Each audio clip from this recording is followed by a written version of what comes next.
Hi friends, நம்ம இன்றைக்கி பார்க்க போகிற கதை ஒரு முதலையும் ஒரு குரங்கு பற்றிய கதை. ரொம்ப இன்ட்ரெஸ்டிங்காக இருக்கும். நம்ம கதைக்குள்ளே போவோம். ஒரு அழகான காடு. அந்த காட்டுக்கு நடுவில் ஒரு அழகான ஆறு ஓடுது.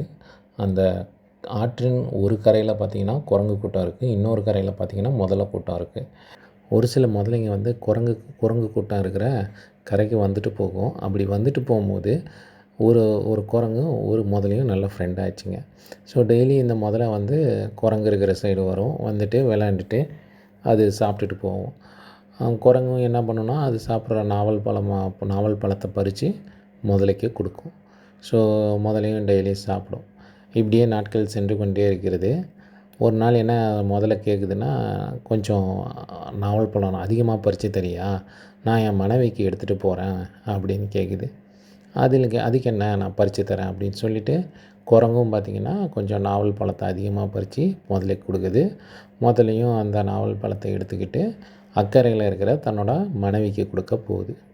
ஸோ அங்கே போயிட்டு அதோட மனைவிக்கு அதை கொடுக்குது. அந்த மனைவியும் அதை வாங்கி சாப்பிட்டுட்டு, இந்த பழம் ரொம்ப நல்லா இருக்கே அப்படின்னு சொல்லுது. ஆமாம், இது வந்து என் ஃப்ரெண்டு எனக்கு பறித்து கொடுத்தான், இதை தான் அவன் டெய்லி சாப்பிடுவான், எனக்கும் அப்பப்போ கொடுப்பான் அப்படின்ச்சு. அப்படியா, இந்த பழத்தை தான் உன் ஃப்ரெண்டு டெய்லி சாப்பிடுவானா? அப்போனா இந்த பழமே இவ்வளோ டேஸ்ட்டாக இருக்குன்னா அவனோட குடல் எவ்வளோ டேஸ்ட்டாக இருக்கும். அதனால் நீ அவனை கூப்பிட்டுட்டு வா, நான் அவனை கொன்று அவனோட குடலை நான் சாப்பிட்ணும் அப்படின்னு சொல்லுது.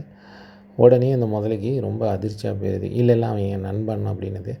அதெல்லாம் எனக்கு தெரியாது, நீ அவனை கூப்பிட்டு வா அப்படின்ட்டு பெண் முதலை கராராக சொல்லுது. ஆண் முதலைக்கு ரொம்ப சோகமாக போயிடுது. மறுநாள் போல் அது ஃப்ரெண்டை பார்க்குறதுக்கு. குரங்குக்கு என்னடா நம்ம ஃப்ரெண்டை காணுமே அப்படின்ட்டு பார்த்துக்கிட்டு இருக்கு. ஒரு நாள் கழித்து சரின்னு ஆண் முதலை போகுது. போன உடனே, என்ன நண்பா, ஏன் நேற்று வரல அப்படின்னு கேட்குது குரங்கு. அது ஒன்றும் இல்லை நண்பா, நீ கொடுத்த பழங்களை கொண்டு போய் மனைவிட்ட கொடுத்தேன். அதை சாப்பிட்டுட்டு ரொம்ப நல்லா இருக்குன்னு சொன்னால், அவன் வந்து உனக்கு விருந்து கொடுக்கணுன்னு ஆசைப்பட்றா, அதனால் உன்னை கூட்டிட்டு வர சொன்னான். ஆனால் உன்னை எப்படி கூட்டிட்டு போகிறதுன்னு தான் எனக்கு தெரியல அப்படின்னு முதல்ல சொல்லிச்சு.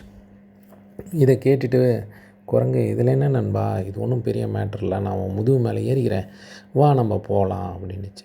சரி ஓகே வா நண்பா அப்படின்னாலும் குரங்கு கீழே இறங்கி ஓடி போய் முதலையோட முதுகில் ஏறி உக்காந்துக்கிட்டு முதலையும் அப்படியே போயிட்டு பாதி வழி போன பிறகு, நண்பா என்னை மன்னிச்சிரு, நான் ஒரு உண்மையை சொல்கிறேன் அப்படின்னுச்சு. என்ன அப்படின்னோன்னா, இதை மாதிரி என் பொண்டாட்டி வந்து உன் குடலை சாப்பிட்ணுன்னு ஆசைப்பட்றா. ஏன்னா நீ டெய்லி நாவல் பழம் சாப்பிட்ற தொட்டு அது எவ்வளோ இனிப்பாக இருக்கோ அது மாதிரி உன் குடலும் இனிப்பாக இருக்கும்னு நினைக்கிறா. அதனால் உன்னோட குடலை சாப்பிட்ணுன்னு ஆசைப்பட்றா, அதுக்கு தான் உன்னை கூட்டிகிட்டு போகிறேன்னுச்சு.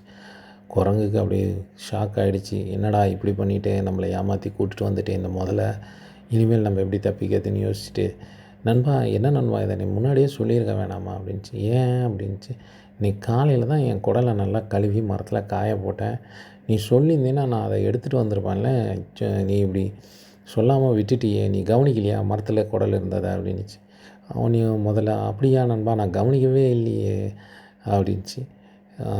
இப்போ குடல் இல்லாமல் நீயும் நானும் போனால் உன்னோட மனைவி என்ன சொல்லுவாங்க அப்படின்னுச்சு. ஆமாம் திட்டுவாங்களே பயங்கரமாக அப்படின்னுச்சு முதல்ல. ஆமாம், பேசாமல் நம்ம என்ன பண்ணுவோன்னா, திரும்பி போயிட்டு குடலை எடுத்துக்கிட்டு அப்புறமா போகலாமா அப்படின்னுச்சு குரங்கு. அப்படியா, சரி நம்ம அப்படியே செய்வோம் அப்படின்னு சொல்லிட்டு முதலையும் என்ன பண்ணிச்சுன்னா திரும்பி குரங்கு இருக்கிற கரைக்கே நோக்கி வந்துச்சு. அப்புறம் குரங்கு கிட்ட வந்தோன்னே கீழே இறங்கி குதிச்சு ஓடி போய் மரத்தில் ஏறிக்கிட்டு ஒன்றையும் அவங்க முதல்ல, என்ன நண்பா எடுத்துட்டியா குடலை, சீக்கிரம் வா நண்பா, டைம் ஆகிட்டே இருக்கு அப்படின்னுச்சு. ஒன்றையும் குரங்கு, அறிவு கட்ட முதலையே, எங்கேயாவது குடலை கழட்டி மாட்ட முடியுமா, வெளியே வச்சா செத்துருவாங்க, நீ என்னை எப்படி ஏமாற்றி கூட்டிகிட்டு போனீங்க அதே மாதிரி நானும் நான் ஏமாற்றி தப்பிக்க வேண்டியதாகி போச்சு. இப்படி நண்பனுக்கு நீ துரோகம் பண்ணலாமா, நண்பனை கொல்றதுக்கு நீ துணை போகலாமா அப்படின்ட்டு முதலையை பார்த்து கேட்டுச்சு. முதலைக்கும் ரொம்ப சோகமாக போயிடுச்சு. என்னடா இப்படி நம்ம நண்பனுக்கு துரோகம் பண்ண பார்த்துமே அப்படின்ட்டு முதலையும் சோகமாக அது அதோட கரைக்கு நோக்கி போயிட்டு, அதுக்கப்புறம் அது குரங்குங்க இருக்கிற கரைக்கு வரவே இல்லை. குரங்கும் சந்தோஷமாக இருந்துச்சு. ஸோ என்ன மாறல் தெரியுதுன்னா, என்றைக்குமே நண்பர்களை பார்த்து சேர்த்துக்கணும். நம்மளுக்கு துன்பம் விளைக்க மாட்டாங்களா, அவங்களால நம்மளுக்கு எதுவும் பிரச்சனை வராதா, நல்லவர்களா அப்படின்னு நம்ம பார்த்து தெரிந்து சேர்த்துக்கணும். இல்லைன்னா தவறான நண்பர்கள் மூலம் நம்மளுக்கு என்றைக்கு இருந்தாலும் பிரச்சனைகள் வர நிறையா வாய்ப்பு இருக்குது. சில சமயம் நம்ம உயிருக்கே கூட ஆபத்தாக முடியலாம். அதனால் நண்பர்கள் விஷயத்தில் நம்ம என்றைக்கும் ஜாக்கிரதையாக இருக்கணும் ஃப்ரெண்ட்ஸ். கதை முடிஞ்சிச்சு. உங்களது நாள் இனிய நாளாக அமையிறதுக்கு வாழ்த்துக்கள். நன்றி. பாய்.